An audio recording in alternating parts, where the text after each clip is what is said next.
Good morning student. यह हमारी हिंदी व्याकरण की बुक है। मैं और मेरा व्याकरण, इस तरह इस बुक का नाम है। सरस्वती प्रकाशन है इस बुक का, और 6 यह नंबर रहेगा हमारे बुक पर।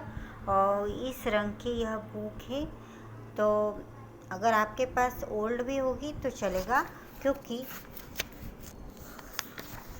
बुक पे जो बुक वर्क दिया जाएगा वो बुक वर्क चेक ना होकर नोटबुक चेक होने वाली, क्योंकि यह जो दिया है बुक वर्क, यह आप लोगों को नोटबुक में लिखने का है।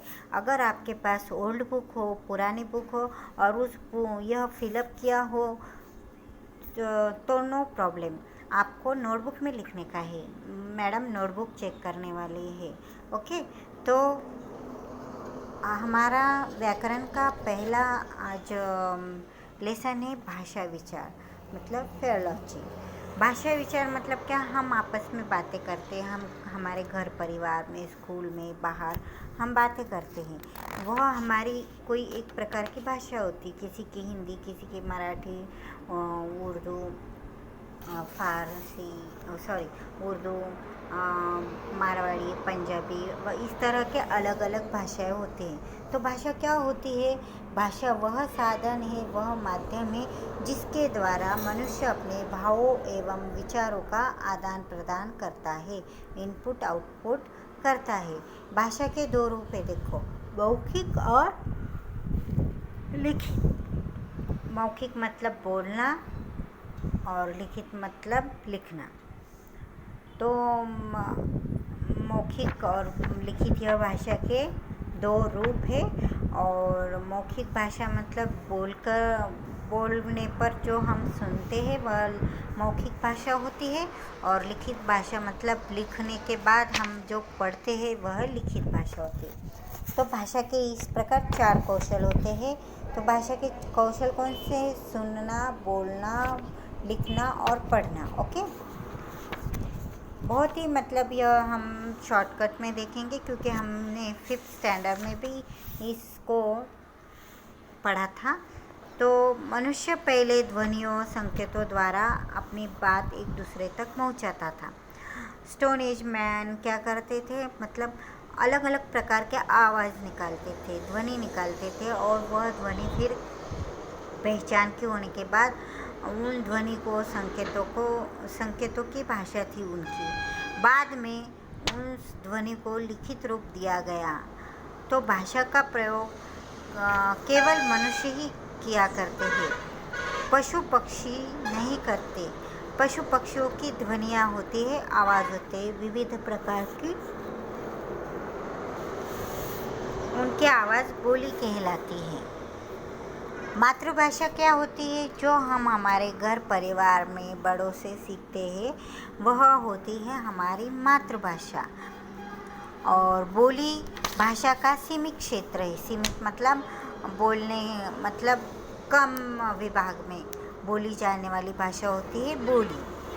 तो हिंदी की कौन सी बोलियाँ? देखो, अवधी, ब्रज, खड़ी बोली आदि बोलियों में साहित्य की रचना हुई थी, परंतु आगे चलकर केवल खड़ी बोली ही भाषा का रूप ले पाई, जो वर्तमान समय में हिंदी के नाम से जानी जाती।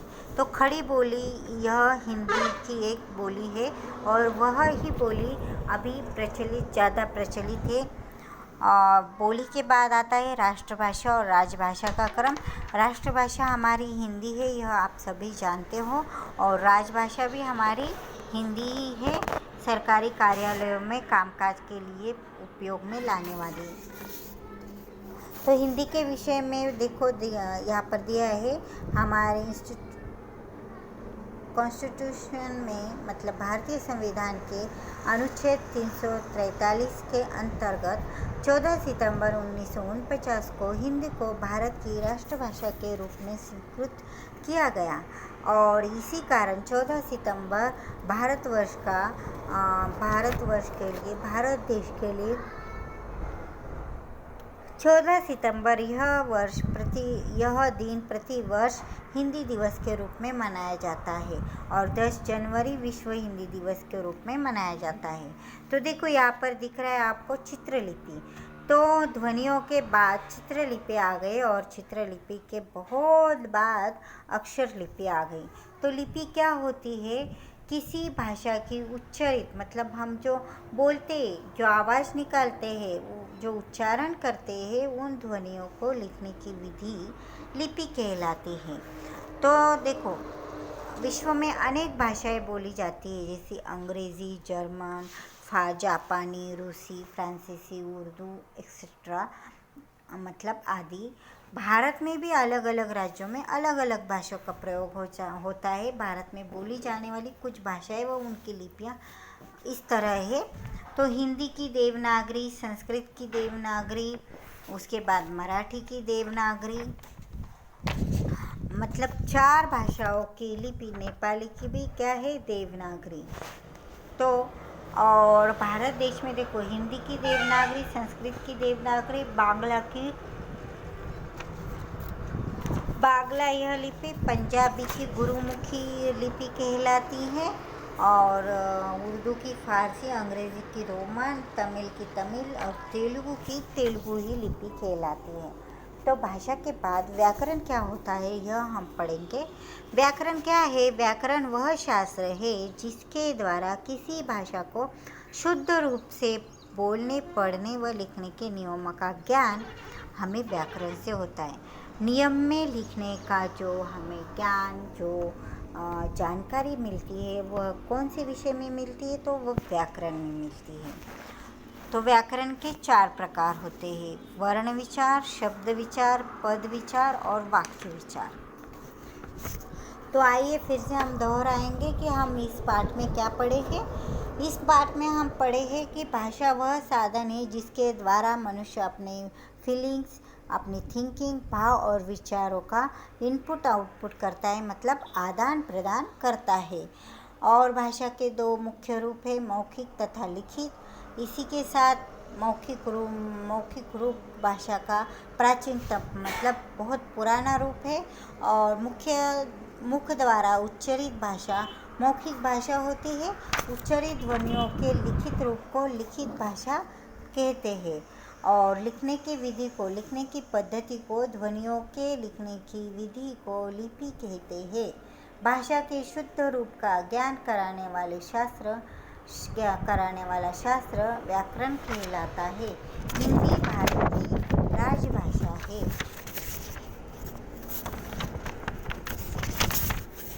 अभी यह जो इस लेसन का बुक वर्क है, वह मैं आपको सेंड कर दूंगी। वह आपको बुक वर्क पर लिखने का है प्रैक्टिस के लिए, लेकिन बुक वर्क के बाद आप लोगों को यह सारा उतरवाने का है अपनी नोटबुक में। मैं नोटबुक चेक करवाने वाली हूँ। तो हमारा दल नायक की सूझबूझ, इसके क्वेश्चन आंसर और बुक वर्क को सेंड करने के बाद मैं आप लोगों की नोटबुक चेकिंग के लिए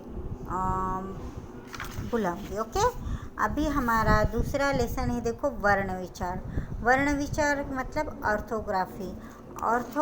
वर्ण विचार मतलब हमारे जो अल्फ़ाबेट है, ABCD नहीं, हिंदी के अ, ब, आई स्वर और क ख ग यह व्यंजन। तो इसका जो लेसन है यह हम बाद में पढ़ेंगे। तो दूसरा लेसन हम पढ़ेंगे। दूसरा लेसन देखो,